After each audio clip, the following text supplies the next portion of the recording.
Ladies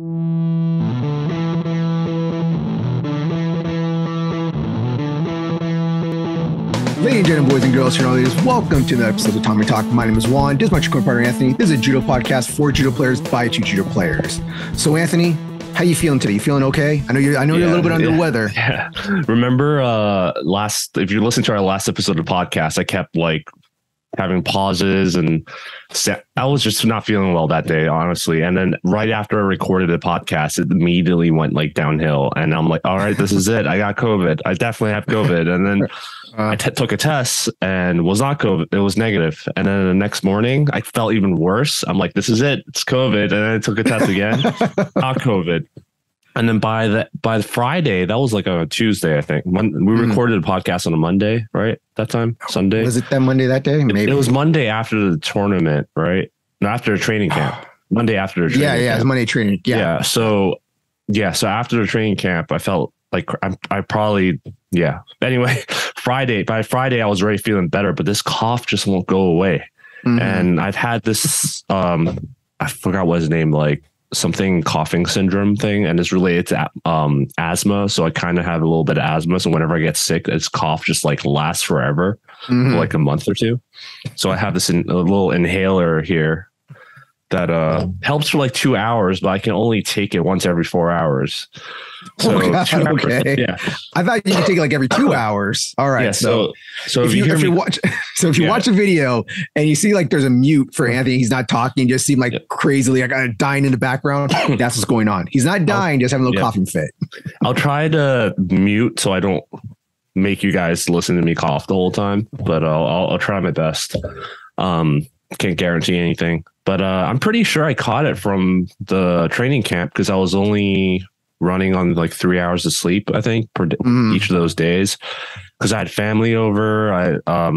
There's also a death in my family, so I've been like dealing with that. And then the training camp was like really early in the morning. I had to drive really far, so and then I was there the whole day, and it's hot. So I think all of that combined just like made me get sick. So. Still surprised I don't have COVID, but yeah. Hey, got to keep it clean. All right. We're out there. Yeah. You and me both. Haven't got COVID yet. Yeah. Enough about me, because we got a long episode. This is going to be a long episode. We talked about maybe dividing up into 2 episodes, but it's like all related to the same stuff. So let's move it on. Let's just go into it. So So you can see when we put out our last episode, the very same day, Anthony took videos when he was there at the Darcel Yanzi training camp. The Yanzi training camp. Yeah, I can remember his last name for a second. I was at the Yanzi training camp. So you took videos of it and you put it up on our channel the same day as our last episode, so everybody can see what he put up there. And there were some things that you wanted to talk about and discuss, but then you said you wanted to instead maybe try to do a watch along video. Yeah, so I didn't want to talk too much about it on like the last episode, because I'm like, there's really not much you can like say, right, without context, like video context. It's just like, oh, we did this and this and this. It's like all training camps are the same, but well, not all. Okay, I'm exaggerating, but basically, I just want to share the experience, like as I mentioned in the last episode. But I realized after a while, I'm like, man, there's a lot of stuff I want to talk about, like funny moments that I actually forgot to mention, and certain things that just like. I don't know if you remember the episode where I talked about I bought that Uchimata book. That's like basically the encyclopedia of Uchimata. Yes. And it had all these concepts and techniques in there that I kind of figured out over time from asking a bunch of different people and figuring things out myself. And it just kind of confirmed it for me. So there are some of those moments here where Yanzi explained some concepts and Darcel explained some concepts, and I'm like, oh, so I've been like teaching people the right thing. Like, cause here's a guy who's like 6th Dan technician. He's saying the same thing that I'm saying. So I'm like, oh, at least I'm right. I'm not just like pulling stuff out of fake judo textbooks, but there's little stuff like that. And also the fact that you weren't there, I think it'll make it for interesting content for you to like ask questions as someone who wasn't there, and as someone who saw the video clips, what kind of questions and discussions could happen. So just watch out for that. Maybe we'll announce it a date on our Instagram and what was the other thing we have? That's it. Probably That's all we have. Right? All we have is Instagram. Well, Instagram, I guess we could announce it on the YouTube somehow. Do a little video of on this date, we will be live streaming this or something. Yeah. So Instagram, we can talk. We'll just follow our Instagram. If you want to watch live, I guess it'll probably be on a Saturday or Sunday. Usually we record Saturday, Sunday. It'll probably be on a week where we don't usually record the podcast that we'll do this, right? Yeah, so probably. We'll do this live. I haven't decided Twitch or YouTube yet. It might be both, but yeah. So if you want to watch live, ask questions, watch along with us. It'll be cool. I have this software I'm checking out where me and you can like watch the video at the same time, basically, and pause. Cool. So that'll be fun. It'll be a fun little thing. And if you haven't realized already, going back to our anniversary episode, the last anniversary, I talked about like, my New Year's resolution for this year, right? And one of those things was to do a live stream. Yeah. So it was to do a judo tournament after my knee surgery, rehab my knee, do the judo tournament, which I did already kind of, but then now I said I'm going to do internationals, but we'll see. And then I want to do a BJJ tournament that got delayed because of stuff. And, what else was it? And do a live stream. So if you haven't figured it out already, I'm trying to cram all my resolutions in on the last at the end of the year. 3 months of the year. Yeah. And well, it's tough to do this. It's very tough to do this live stream for us. It's very hard. You won't believe how hard it is for us to do. It's really hard, especially since like I said, death in the family. And then I had a bunch of weddings to go to. That's why I didn't do the BJJ tournament last time. And then I got sick.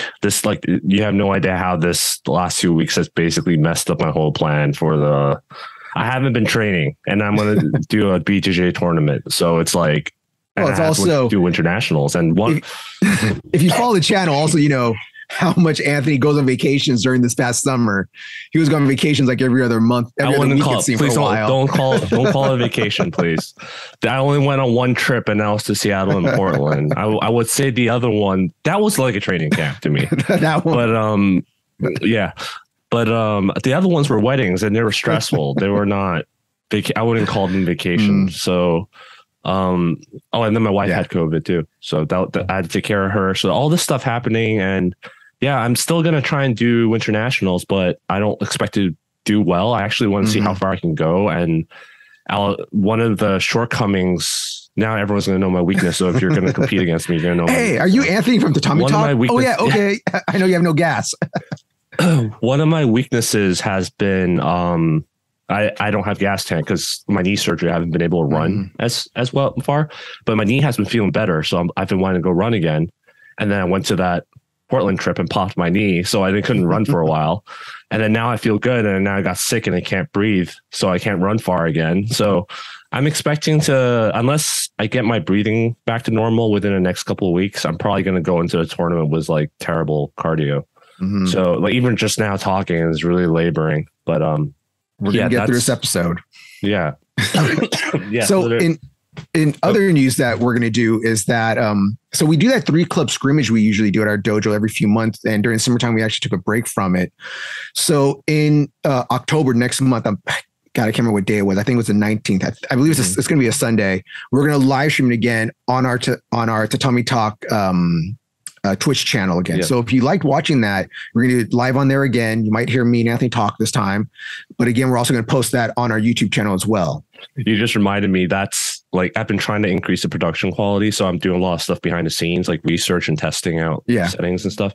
So that's just another thing I'm cramming into the last 3 months of the year. And I'm going to try my best to do all this stuff, but at least I can be like, I went to that Nika game and fought that 1-2 matches. And I can be like, hey, I did a tournament. Okay.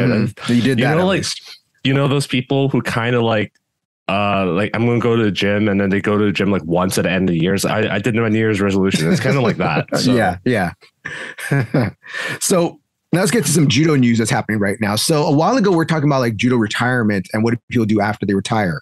And one of the reasons we talked about that is because one of me and Anthony's favorite judo players, Mongolian players, Munkhbat, she was we were talking about like she retired from judo. What was she going to do? And the whole episode was about how some judo players now going to MMA. So she's been training for the past year or so now at Jackson Winks. Yeah, Jackson Winklejohns and stuff there. And her videos like short, practicing her striking, doing her judo for MMA and stuff, did really well. And this past weekend, which was last weekend, now when this video comes out, she had her first amateur fight. Now this is amateur. This wasn't a full regular MMA fight. And the only reason I knew it was amateur is because I kept rewatching the video, because when I first watched it, it was like 3-minute rounds. I was like, 3-minute rounds? It's like an amateur fight, but they're fighting for some title.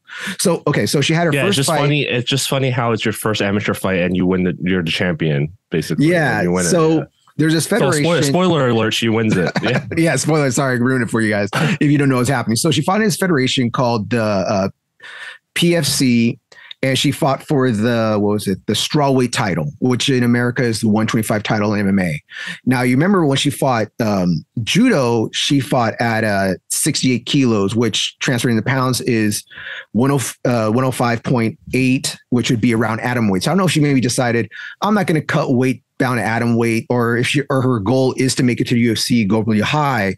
UFC doesn't have an atom weight. So why is she going to put all that work in there if she just has to fight strawweight anyways? So I like to see where she goes. She goes like to Invicta, or she goes to Bellator or UFC, where she goes from there. But yeah, she had her first fight for this federation for their amateur strawweight title, her very first fight. And I give it to her because she's a former world champion. She got bronze at the Olympics. Like, I have no problem with her fighting for an amateur title, her first fight. I really have no problem with it. So you can look up her fight online. I was going to say, if you look at her striking, it's like ass. It's terrible. It's not the best. I don't want to say it's not the best. It's pretty bad. So I think it's good I think it's a good idea she went and did this fight for her first amateur fight, because it was not good. But if you look at her the fight, you'll notice how her opponent was like really afraid to grapple with her. Just look at her hips. Like, if you're gonna watch it, I'll link it in the description, assuming it's not taken down. Okay, we'll link in the description. Pay attention to her hips. She was like, the moment she got close, like, especially in judo, when Mongolians get close, you got to be careful. Yeah. So do you see her hips? She's like desperately trying to keep it away, and it was opening up all these other takedowns. If you don't train judo, like moving your hips back is not exactly the best idea. But, so that, and it was really, again, spoiler alert, how she finishes it. She finishes it in a kesekatame armbar. Yeah. So that's a very judo-esque way to finish the fight. Very judo way to win, yeah. Because judo is pretty much the only martial art besides wrestling that uses kesekatame as scarf hold, head and arm lock on the bottom. Wrestlers use it too, but they don't really do a lot with it in MMA. But judo players, like, we have submissions from there. Like, we have the Kimura, Jujutsu Katame, Uda Katame, and stuff.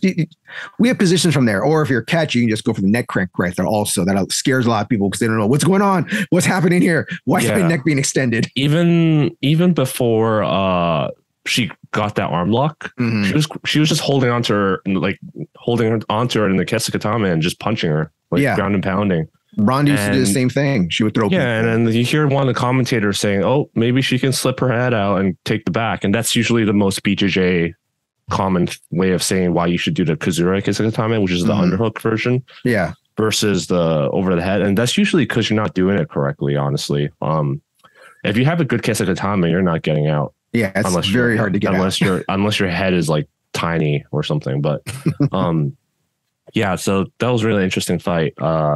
Takedowns were great. So yeah, she got some good throws in the first round. She had some good throws in the second round. And as for spoiler alert, she wins in the second round. She wins the amateur title. So it's cool. It's really good for her. I thought it was also interesting how for the fight and her MMA career, the way they spelled Munkhbat was different than the way that they spelled it for IJF. So that was just something side note that's interesting. It's their stage name now. Munkhbat. So some other side MMA news that's out there. Now, this isn't directly related to judo. This is just a very interesting, actually kind of is a little bit, maybe. It depends on how you look at it. So the PFL, they're making new signings for the next season. They've signed some ex-UFC guys. They're signing some people from the amateurs, signing some people they've had from the outside. They made a new signing for their 185 division of Muhammad Ali's grandson. Okay. He was a former football player. I'm not going to, how do you say his name, Anthony, again? Biagio? Biagio Ali is his name. And like I said, he fights at 185. But the thing that's interesting to me is that I don't think they're just going to try to get off his grandfather's name, because the guy only has a 1-1 record that I could find. I can only find him having an amateur record of 1-1. He has one win by stoppage by punches, I believe. And then the other one he lost in he lost his very first match by submission. I think it was rear naked choke. And then his second fight, he won by TKO. Hey, I got a 1-1 smoker PFL. Come sign me up.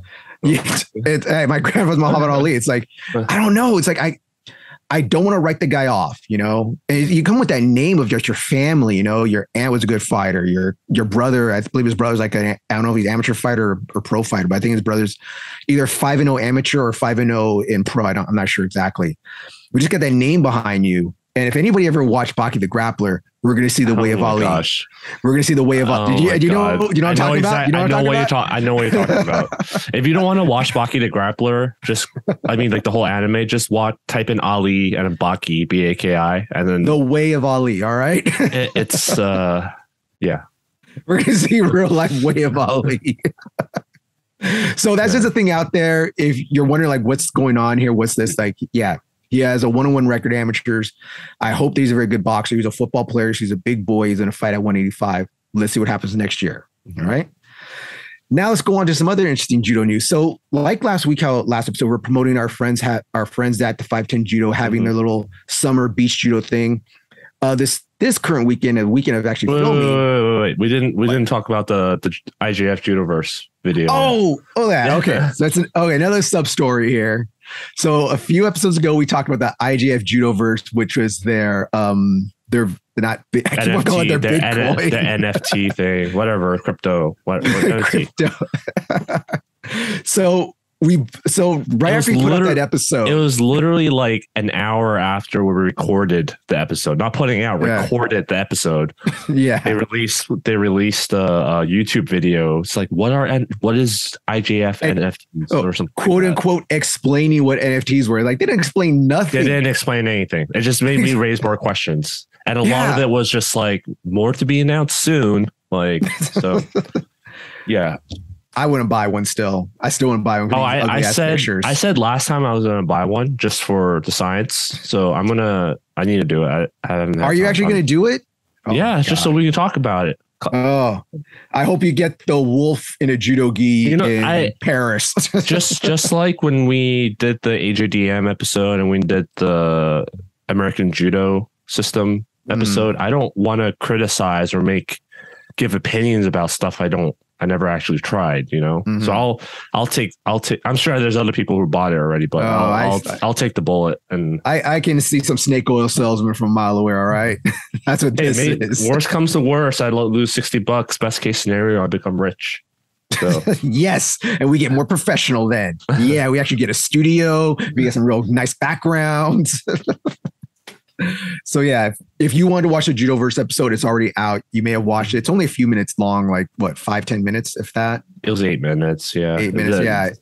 Yeah. But it doesn't explain nothing. They kind of tell you what it is, but not what it's for or how to use it. And God, I'd rather go buy a pack of baseball cards. I don't even like baseball. Sure. My cousin actually doesn't like baseball, and he made a living for a while selling and trading baseball cards. So. Hey, do what you got to do out there, all right? So going back to this thing, one more thing? Yeah, Sumo. Oh, I forgot about that. Yes. So just real quickly, Sumo is on right now. By the time this episode comes out, it'll probably be like day 14 or something, like towards the end. Go watch Sumo if you've never watched it before. It's freaking amazing. The news that I'm coming out with is if you follow Sumo, one of the English announcers on NHK that announces the sumo matches, he accepted an offer from the Japan Sumo Association. So take note, USA Judo, but he accepted the offer to basically spread sumo into an international audience. Because like I said, like in the last few years, sumo has exploded in popularity across the globe. I partially think it has to do with Twitch. Like I said, because people were streaming on Twitch for a while and the viewership just increased. But the Japan Sumo Association came out with their own English YouTube channel now, because most of the stuff out there has been basically down, like copied, and other people stream it and clip it. Yeah. And they've been taking down those things, but people are like, come on, like you're taking them down, but you're not making it available, because the English, traditionally the English sumo stream or whatever coverage, they only take few fights from the best fights from the top division and then make like a highlight clip, and then it's not available online to watch after like a week.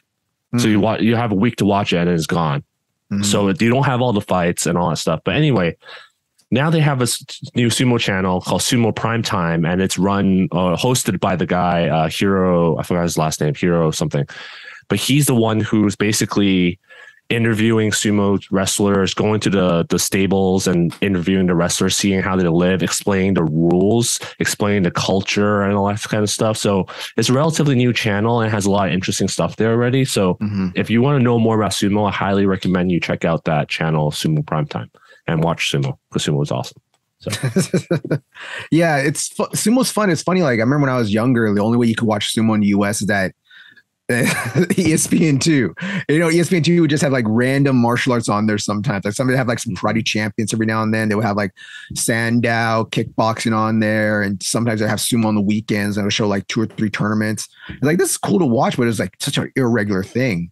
And, I watched it a long time ago, like in high school, and I just didn't understand the rules. But as soon as I took the time to understand the rules, it was really interesting. And especially because I started training judo, you can see a lot of crossover. It's easy. You slap the guy out the ring, or you make him touch the mat first. Yeah, it's pretty damn easy, man. It's one of the most easiest sports to learn how to learn. Whoever touches the mat first, or the sandbar, or whatever you want to call it, the clay first, or get tossed out, that's who wins. All right. So now we're ready to go on to the tournaments?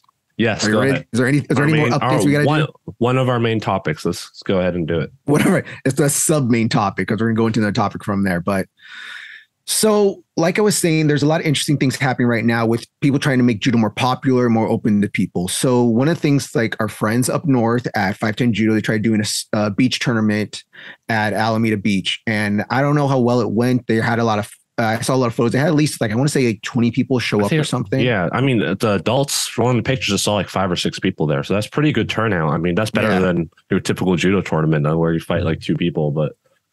Yeah. So I want to say like they had maybe 10 kids, 10 adults in total, maybe divide them into 2 weight classes, but it was all done in fun. And I like that. It's all done in fun to go out there and promote judo. And as you know, we talked about before how USA Judo had the USA Judo submission grappling.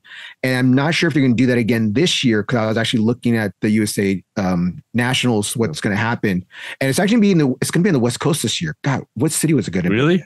Yeah. You said that last year and they changed it last second. They did. But when I looked at it yesterday, 2 days from now, 2 days ago, when I was doing my notes, it's going to be in Spokane, Washington. Spokane, Washington. That's what it was. Okay. All right. So again, this year, who still had Juan and Anthony might be going on a little road trip again.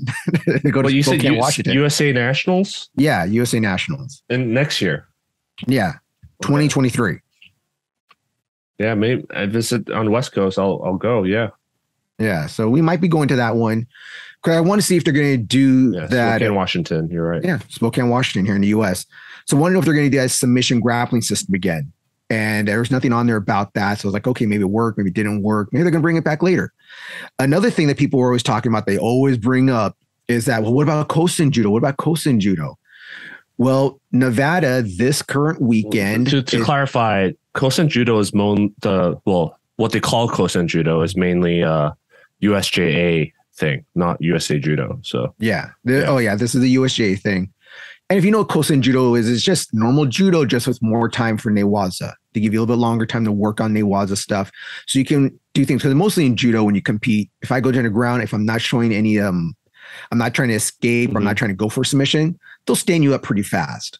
With Kosen, it's supposed to give you more time to work on the bottom. But again, if you're not working, you're supposed to stand up. And leg grabs are allowed too. Yeah.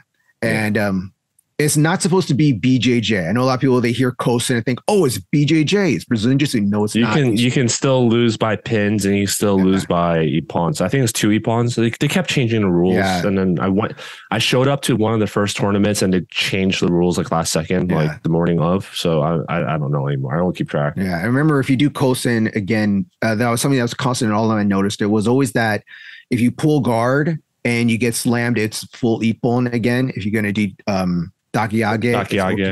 It's okay. I didn't know that. It was okay. In the last time I read the rules, I think it was okay. But if you pull guard and it's nothing, then you get a Shido for it. I think it was. I think it was a Shido. But remember, it's not BJJ. It is judo with longer time for Newaza and a little bit more things for Newaza to do. Okay. So just remember that. And that's happening in Nevada this weekend. It was what was the full name of it? Nevada State Kosen Judo Championships. Yeah. So that's happening. We can talk more about it if they upload some clips next week. So we'll see. We'll see. Another thing that we're going to get to is that our local Yudanch guy out here, we had a local tournament last weekend. We talked about it because Anthony went to tournament and stuff. You might have seen some photos of it as he was coaching. I didn't go because there were enough adults. I usually coach only adults and we only had 4 go. So Anthony and Philippe could handle it. If we had like 8 adults going, then I probably would have gone with him to go help, but only 4, he can handle it. And he handled the kids very well too. We ended up needing some help, but it's fine. Well, it's also because the tournament ended up being a 12-hour tournament as well. Yeah, I spared you 12 hours of suffering, so thank you. About it. I would have gone across the street to the 7-Eleven or the Mexican restaurant to have lunch. Be like, call me when they start. All right. So what they were doing there, this is something that Anthony noticed that I didn't notice, and I don't think Philippe noticed either, is that so for the youth, that's anything that was an adult, so it was like 17 and under. For that means for the tiny kids, the little kids, the preteens, the teens, the real teens, they were all going 3 minutes straight. And it was not like 2 wazatis or 3 wazatis, you win, 4 wazatis, you win. Not even 2 wazetas, then you get ippon or something, you win. No, it was just you fight straight for 3 minutes. No matter what, for 3 minutes, you can get pinned, you get choked out, you get taken out right there for 3 minutes. And the points just keep stacking. And for 3 minutes, who won the fight is who won the fight. So to clarify, that's what they said on paper when I read the rules. But I showed up to the coaches meeting, and then they're like, basically, it's like, what happens if you have a kid that's like been training for 3 years and another kid's like 2 months, and you just like for 3 minutes you're gonna let him slam him like nonstop. So they're like, no, 3 ippons. If you get 3 ippons, you win. Okay. Like, yeah. So that ended up being added there. All right. But I have more to say about that, but continue. It's like no. So I just explained how the tournament was supposed to go, and this is how it actually went. So I was going to go over what they went over at the discussion that went on about the rule changes at the coaches meeting was what I was going to say. Please explain that, because that's how it happened. And if people don't know this, this happens in a lot of judo tournaments where they'll have the rules written down, but then coaches and refs will have a coaches meeting at the beginning of the day, and sometimes they'll clarify or change something slightly to help people out or help clarify things. So this is common. Don't worry. Don't say like, oh, this is crazy. It is. No, this is actually weirdly common in judo. Yeah. If you checked our podcast episode, like 5 or 6 episodes ago, the one about judo gis and competitions, we repeatedly emphasize you should read the rules, and this is a perfect example of why you should read the rules before you compete. I notice a lot of referees, not referees, a lot of coaches, I will not say which ones, but did not show up to the coaches meeting, and then the kids were like getting stood up after the ippon and to fight again, and the coach is like, what the hell is going on? Like, won by ippon. Is like, should have been at the coaches meeting, should have read the rules, should have been at the coaches meeting. Of course. Like, yeah, so it's like, that's one thing. So again, read the rules. Number 2 was my first thought. I could clearly see I wasn't the only one who thought of this, but like there's some other coaches that kind of had concerns. You can see it on their face, and they're being relatively nice with the way that they ask the questions, because I have nothing nice to say about this rule set, honestly. They clearly did not think things through, and B, did not test it. Like, you should have tested it at least at the local dojo level. This was the test. What are we talking about? It's live test here. Yeah. The rule change was one of the reasons why I was there for 12 hours with Philippe. Oh yeah, I can imagine. Yeah, imagine all so we had like 400 people sign up for the tournament. majority half of them are I think. Yeah. Majority to half to 2/3 are youths. So you're going to have at least over 300, let's just say 300 people, be generous, 300 people, 300 kids, boys and girls, all going 3-minute rounds. All right. And imagine if you're lucky, it's 3 minutes and it's 3-minute run time. Yeah. Not run time. Match time. So mate is stopped. The timer stopped. So it's way more than 3 minutes. All right. And so that's one thing. And then another thing was one of the senseis at South Bay was actually like, okay, so you're telling me if you get 3 Shidos, you get an Ippon, and then you get stood up, and then you start with 0 Shidos again. And they're like, I guess. Yeah. That sounds good. So he's like, okay, so he's like, so if someone head dives, you can technically head dive 9 times in a row before you get disqualified. And then they're like, well, no, the direct Hansokumakes are just like Hansokumakes. Like, so they're obviously they figured it out in the end, but it's like this should have been figured out before the tournament, not the morning of, because this discussion was one of the reasons why it was delayed. The tournament starting was delayed too, because there's stuff like that. And then someone's like, okay, what happens if I throw for a wazari and then I go into osaikomi? Do I pin for 10 seconds, get the ippon, get stood up? Or do I pin for the 20 seconds, get the ippon, and then I don't get the previous wazari for the throw? And then they're like, huh. Oh, good question. And then, yeah. So what ended up happening is you can throw for a ippon, like throw for a wazari, and then get an ippon and keep the wazari. I think that was what ended up happening. So now you have an ippon and a wazari. Yeah. So there's a lot of these little things that just, it's like, why did it should have been figured out at the dojo level before you even like put this out at this tournament. Yeah. And I also, this is going to be talking about the tournament software, but yeah, go.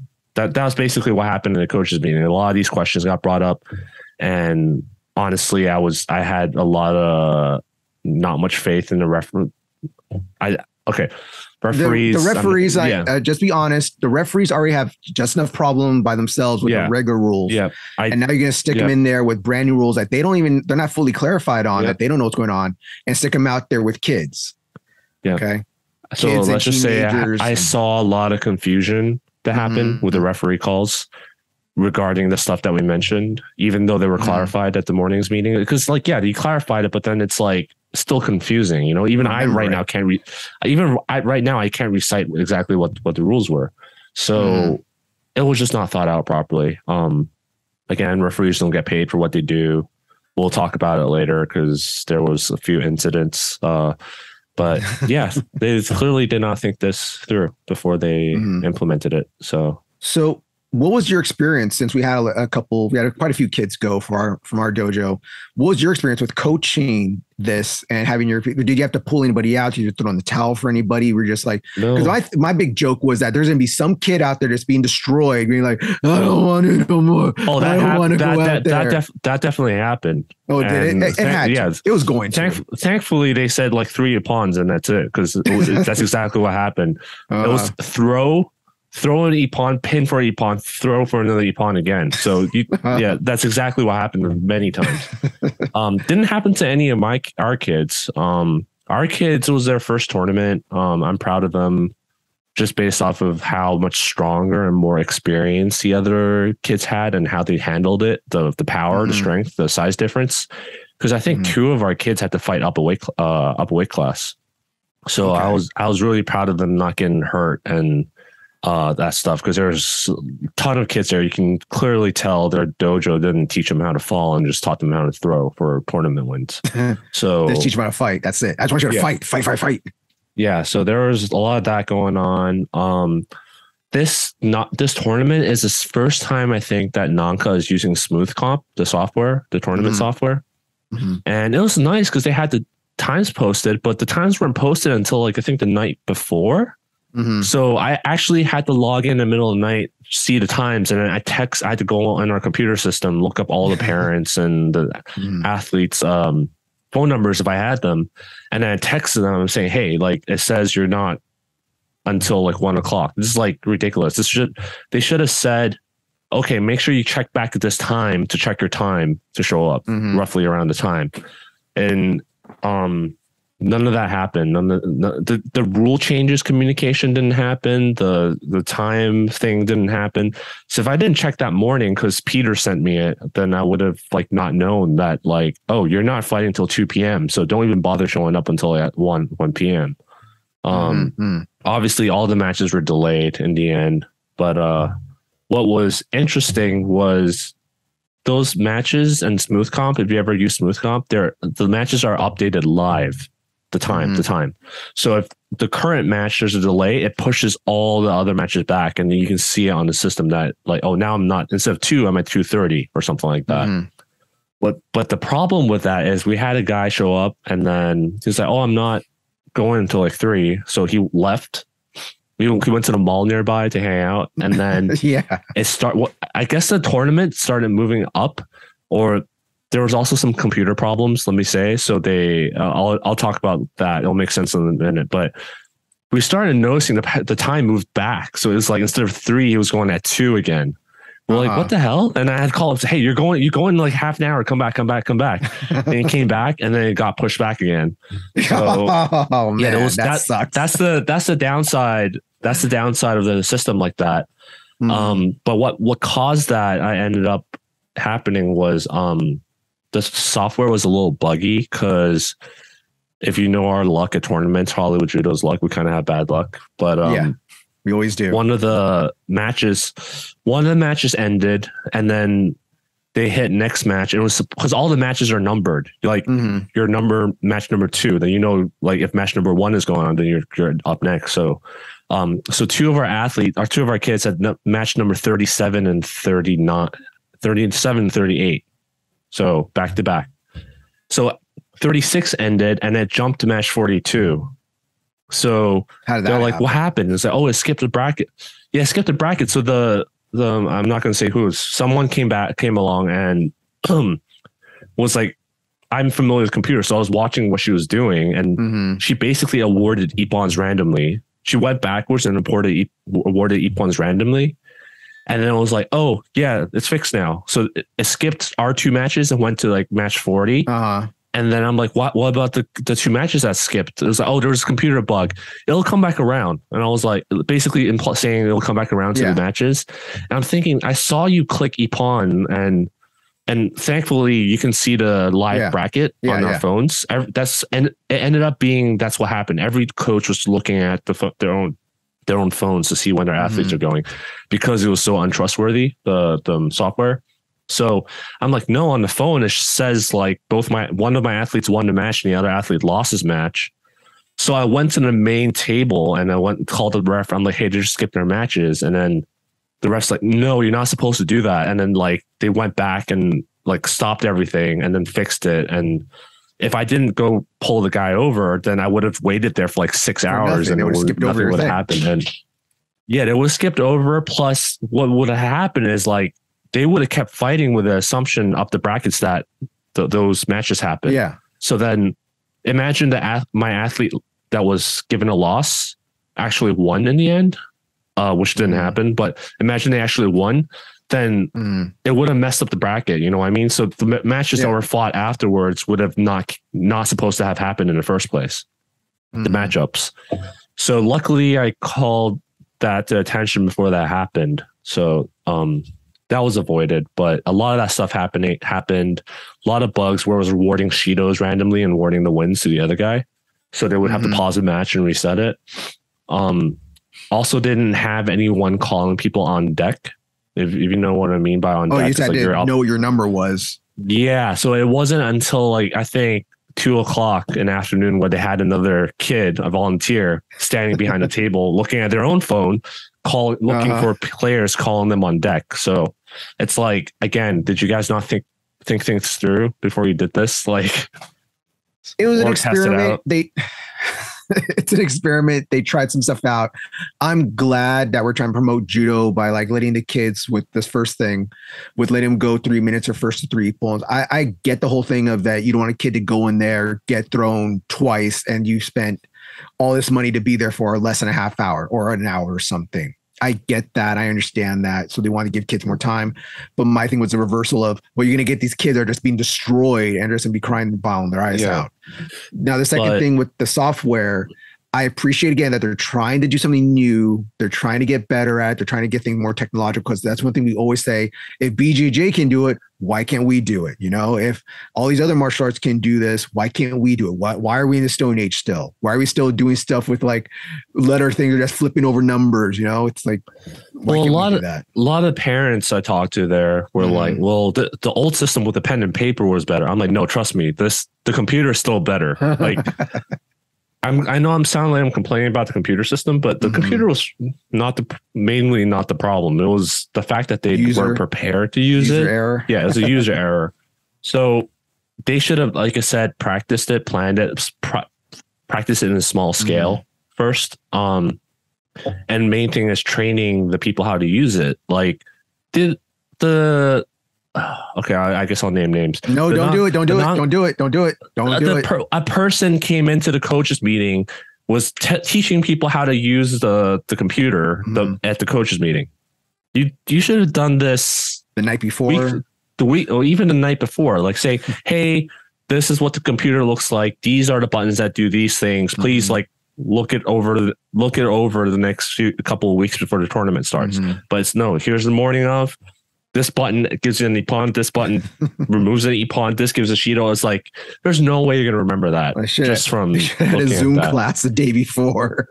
Yeah, I mean, like, I was staring at the table. I'm like, hey, like, Osaikomi started. Like, they never ever used the Osaikomi timer in our table because they didn't know how to do it. They go there. 1, 2, 3. Okay, yeah. Okay. So luckily the referee on our table was actually on our mat was really good because he was an active competitor.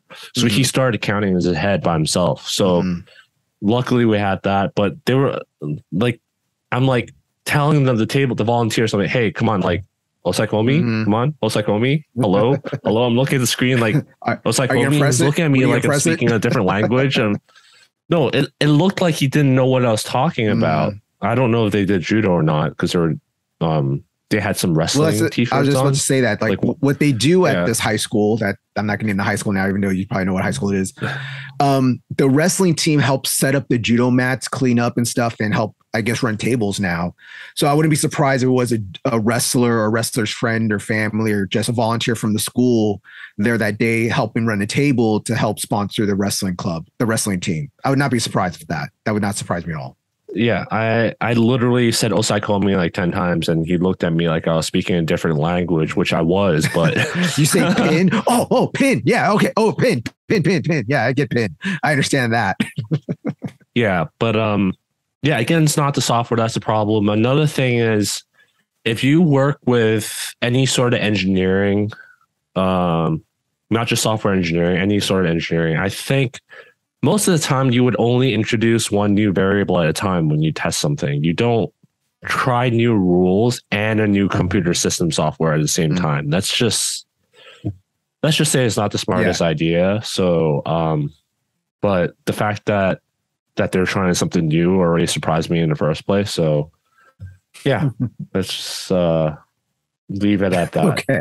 Yeah. So it was a very interesting experience for you. Like I said before, he spent 12 hours there at this tournament because it just took so long to go through the kids that were having their full 3-minute matches or 2-minute matches or whatever was going on up and down and stuff being buggy with the new software. Another thing that happened at the judo tournament I wanted to talk about was there was an incident with a player or team that was being very disrespectful. And judo is supposed to be a very big sport about respect. Now, when you throw somebody, you get an ippon, and you can be like the yay, the little bit of something, but you're not supposed to be running around like a soccer player, taking your shirt off, doing the wind spills, doing the windmill stuff and like that. Yeah. So there are multiple incidents. Let's just say that there are multiple incidents, but the particular one we're talking about is because someone on Reddit posted posting unsportsmanlike conduct. And it's just said, I just got back from the Nanka Fall Tournament and EAT event, so I apologize in advance. Firstly, I understand that tensions might be high and adrenaline might be flowing pretty heavily. I even get that certain people may be ultra competitive. However, there is absolutely no place in the sport for an amount of disrespect I witnessed today. Mm-hmm. So same thing. He's blah blah blah blah. I'll just skip to. You can find it on Reddit, but I'm trying to skip to the part where he explains what he saw. Okay. But save the real celebrating for when you're off the mat. What's not okay is staring down your opponent while they're still on the ground and aggressively clapping in their face, only to take off your belt and throw it once off the mat. When you're in a senior position, regardless of ranking, you need to act accordingly and set an example for the novice and intermediate competitors who may have been watching your match. I totally agree with that. Absolutely agree with that. Now, my thing is that, again, I wasn't there, but I've seen similar stuff like this happen before with certain clubs. And normally, one of the head refs or one of the older refs will come and tell them to stop it or act appropriate. What's supposed to happen is that if someone does that during a match, if you were to get down, clap in someone's face, be like, oh yeah, how you doing? How you like that? Do that. It's supposed to be an automatic hansakomaki on you. Whether you won the match, automatic disqualification. Whether you won the match with a big ippon or not. This is one of the few times. You'll see it at IJF level too. Yeah.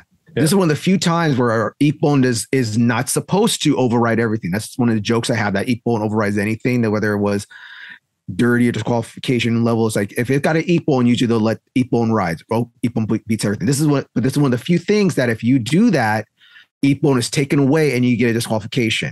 And I've seen it happen before, but I am going to say this. I wasn't there. I was not there. So I can't see who it was or what it was happening exactly. But I have seen this, and I will say this. Some refs, because they know that person won't care if it happens to them or not, if you cannot discipline that person, they will not discipline that person. They will only discipline people that they know will take it seriously. Like if I did something illegal, if they would be like, Juan Hustle, I'd be like, oh God, because they know I'll take it seriously. But if it's another player, it's like, oh, whatever, I don't care. They're not going to punish them. And that's enabling bad judo or bad people coming to judo and being disrespectful. You're not supposed to allow it to happen. So I was very surprised that I heard about this happening multiple times at this tournament. Yeah. And I don't know if it was... It's not just the athletes, the coaches too. They're enabling it. Well, that was another thing that I was noticing back at Golden State Championships. There was a parent that was right behind the refs. That shouldn't be. This is on the other side of the mat where it's supposed to be just competitors and coaches only. This happened here too. Yeah, just shouting and yelling the entire time. Come on, baby! Come on, honey! I don't know, just yelling the entire time. I was like, why isn't I can't coach my guy because I got a parent shouting 5 feet away from me, louder than I'm shouting, right over the refs. They're the sit down refs, the side refs. Why aren't they telling this parent, excuse me, ma'am, excuse me, sir, you need to go over to the stadium side, go sit down and cheer from there? So let me. Why weren't they doing that? Let me explain that. So that happened at this high school, and if you usually go to this high school tournament, well, it's not high school tournament. If you usually go to this venue, you're familiar with the setup, right? What they did for this tournament was they flipped it around. They put the bleachers on the other side and shut down the bleachers on the other side because it gave more mat space, apparently. And the problem was the one side of the entryway where the competitors are is also the only entryway where the people can come in. So it's very easy because in the past it would barricade it off. So if your only competitors can come in and coaches, but now you have two doors that go directly into the competitors and coaches area. So it's like they don't have anyone at the door checking wristbands or anything, or like any sort of barriers rerouting it. So anyone from the bleachers on the side of the mat can just walk into the competitors area. And that's exactly what a lot of the parents did. They just I'm like next to the kid and I'm like, why is there like 10 people video recording and I'm like, this grandma's not a coach. Like grandma's not a coach. Oh, you don't know, young man. I used to be in IGF. So there's like the whole family was there, and props to Sensei Gary Takamoto from Harbor, who repeatedly in the beginning of the what do you call it? The event repeatedly told them to get out. Basically, it's like, get out, I'm gonna call the police. Get out, I'm gonna call the police. He said it many times, and at one point, I think he should have just asked them to leave and call the police, because he told them to move, and they would just move like a little down. Yeah. And then they'll leave for a second and they'll come back. They'll come back. They'll come back. So he should. And then at one point, the ref was like, I'm not going to start the match until you move. Like, you guys got to get out. And I think they should have just set an example, like just literally get the cops to come escort some of these people away. Because it's also a safety hazard, you know? Like, I was with like two of the 5-6 years old I have. And here you have like these big people on their cell phones, like recording their athlete. And then they almost trampled the kids that was there. So I told the kids to sit somewhere else but the kids can't see the people that they're fighting because these people are crowding the mat. And at that, so I guess I'll talk to the event I witnessed. When you have this many people that close in the mat, it's also a safety hazard in a way, because speaking of unsportsmanlike conduct, one of the I didn't see what happened, but I heard what happened because I was on the mat over. One of the coaches, I just heard like, how is that a Shido? No Shido, no Shido. Like, just kept yelling that. And he was just like yelling it nonstop. And then Sensei Gary was like, you need to calm down. You need to stop that right now. Like, and then he was like, no, that's bullshit. Like, he just kept yelling profanities. Really? And stuff. He said that to Gary? Yeah. Wow. And then he was like, you better stop right now, or I'm going to call the match. To disqualify. And this is over Shido. It's not like, I don't think it was the third Shido. I think it was the second Shido or first Shido.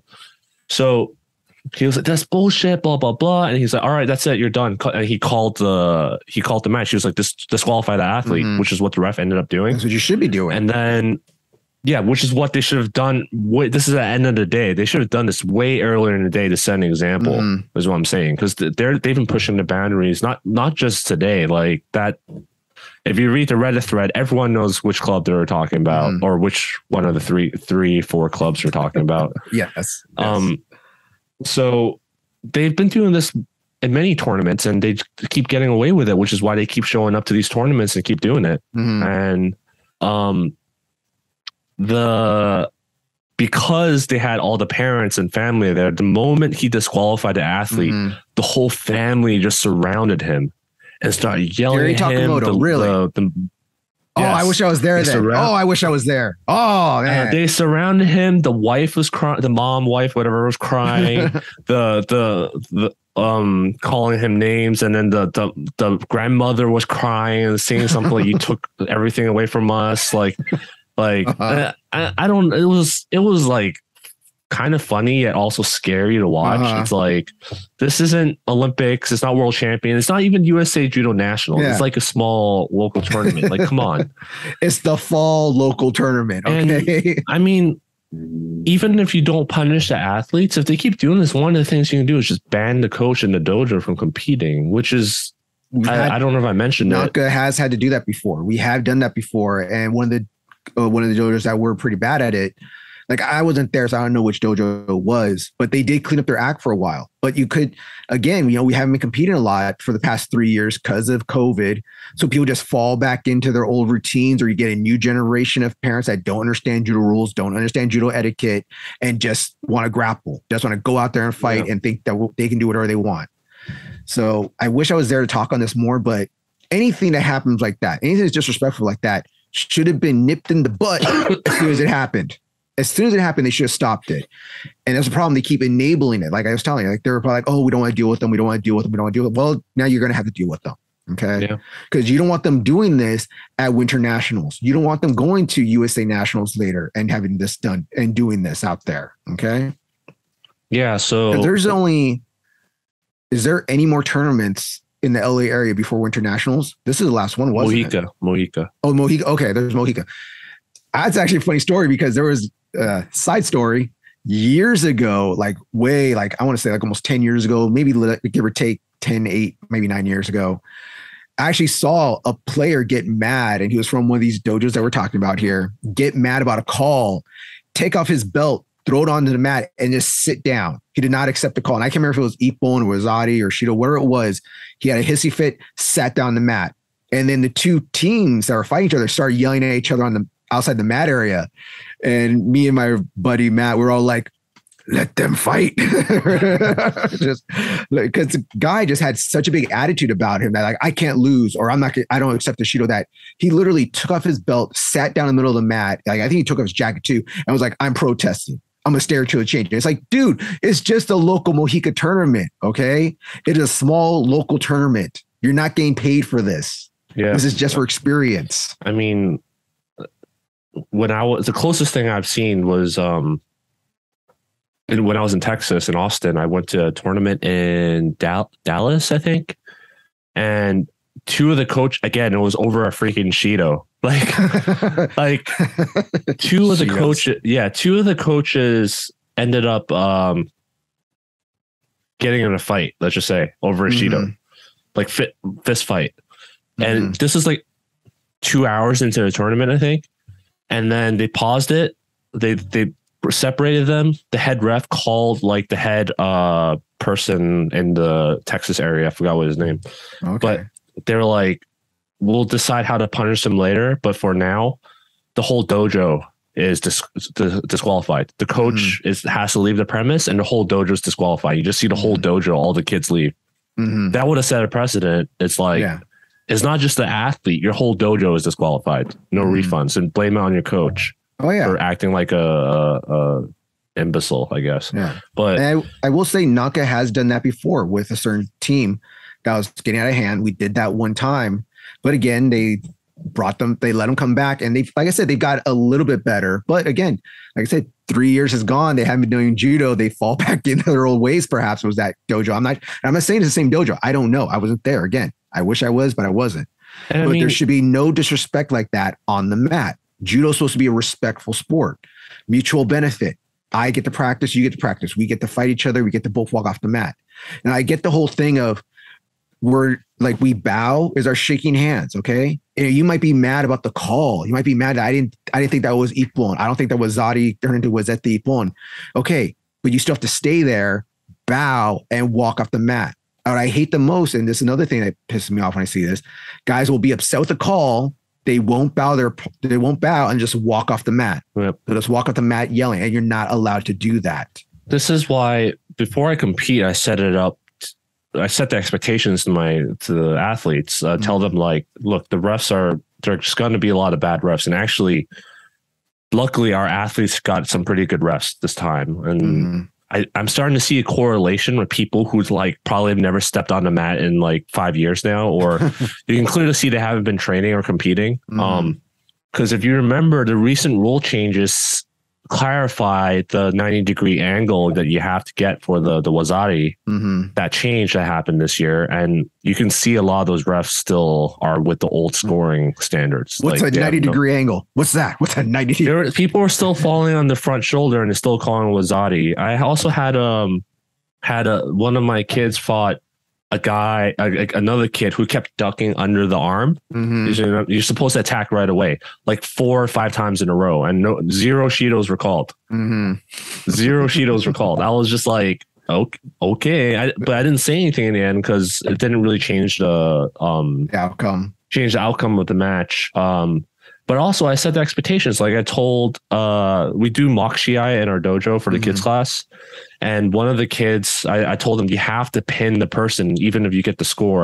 You have to pin the person just in case the ref takes the point away or they mess up, or maybe they don't like you. And even though it was a clear, you think it's a clear score, they just want to mess with you and take away the score. Yeah.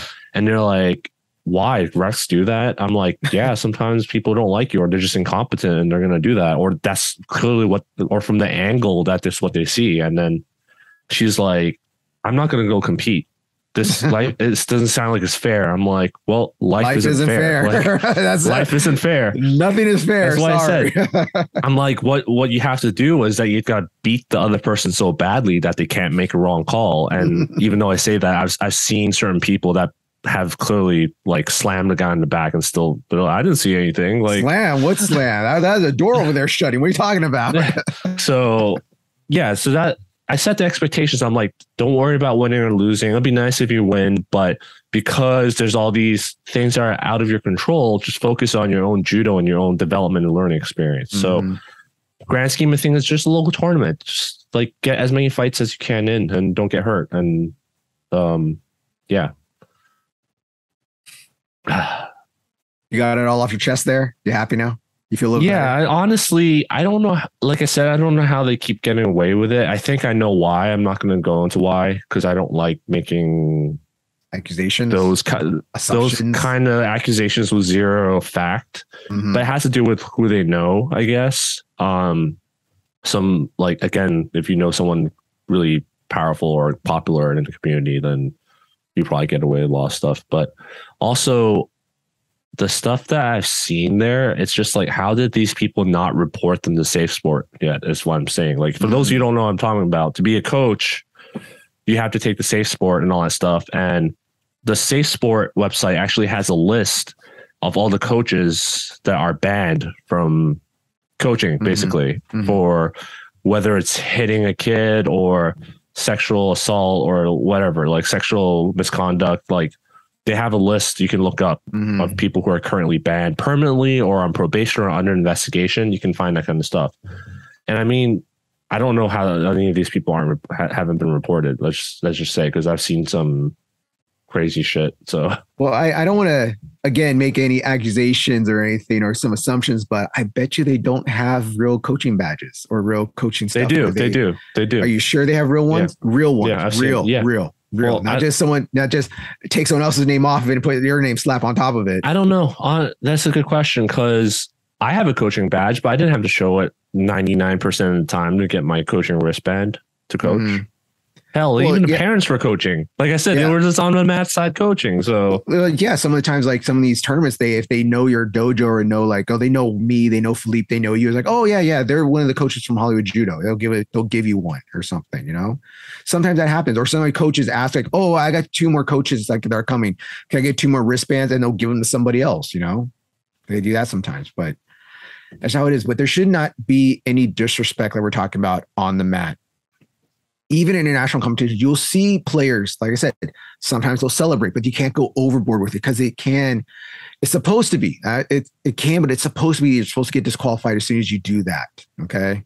You're supposed to. There's actually a funny video of, God, I can't remember if it was a judo video or a BJJ video. I watched something. There's a compilation video of judo videos where people got disqualified for disrespecting people.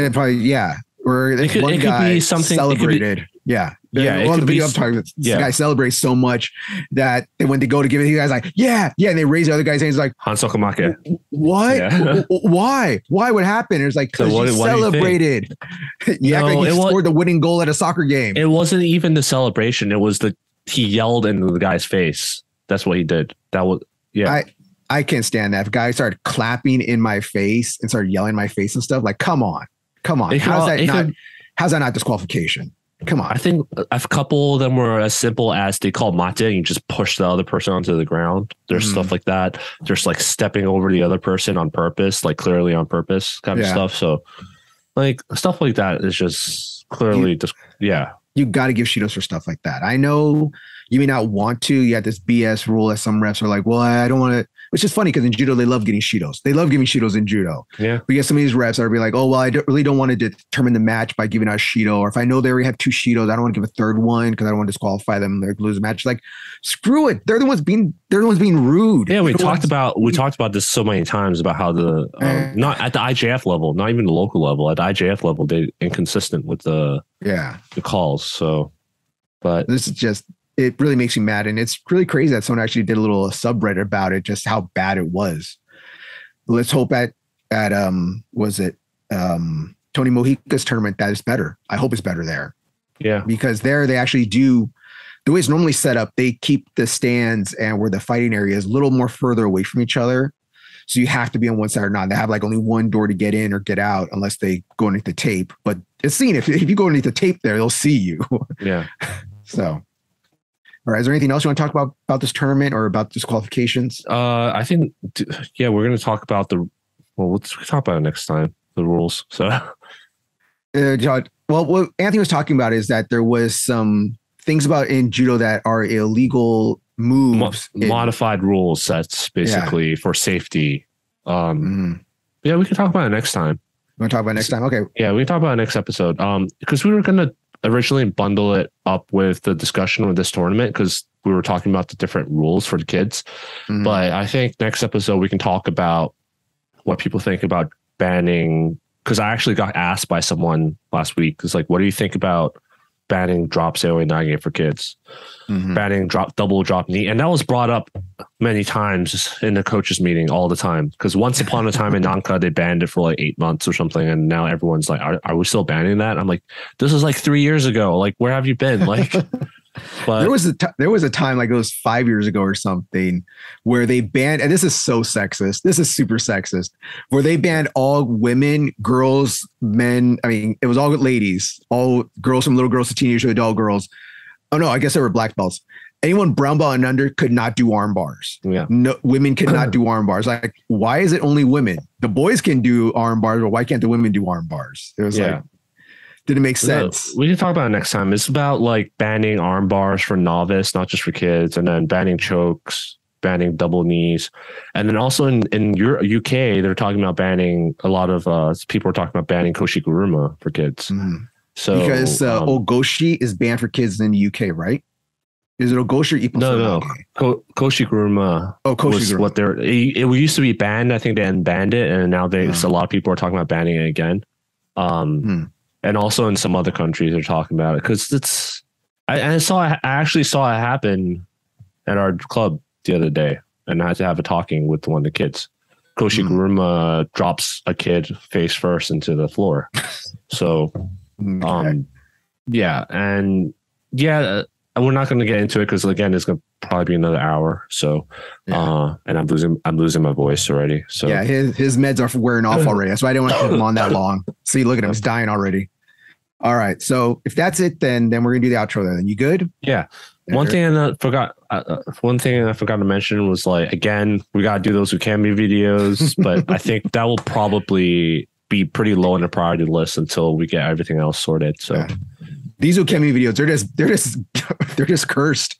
Yeah. Every time we try to make these videos, they're just cursed. I'm sick. I got something sick goes wrong. I got sick because of it. Yeah. Friends got married because of it. All right. So please remember to like, share, and subscribe out there. You can follow us on Instagram at Tatami Talk. You can follow us on YouTube at Tatami Talk. If you have any questions, things you want to go about, things you want us to talk about, you can email it to us at tatamitalk@gmail.com. You can follow me at @Jerry_Juan on Instagram. You can follow Anthony Throws on Instagram.